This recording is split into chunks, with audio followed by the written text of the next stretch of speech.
సమాజం నవ్వితే నాకెందుకు, ఏడిస్తే నాకెందుకు? నన్ను నన్ను పంపినవాడు నవ్వితే నాకు చాలు. నన్ను పంపినవాడు నన్ను బట్టి సంతోషిస్తే నాకు అంతే చాలు.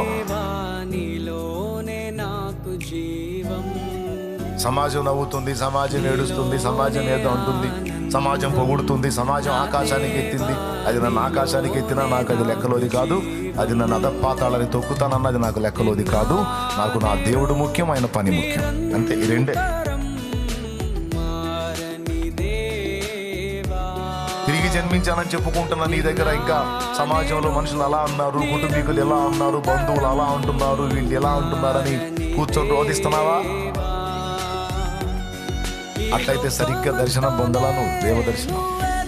సరిగ్గా దేవుని చేత దర్శించబడితే జనాల పొగడ్తలు నీకు ఆనవు, జనాల దూషణ కూడా నీకు యాప్ ఉండరా.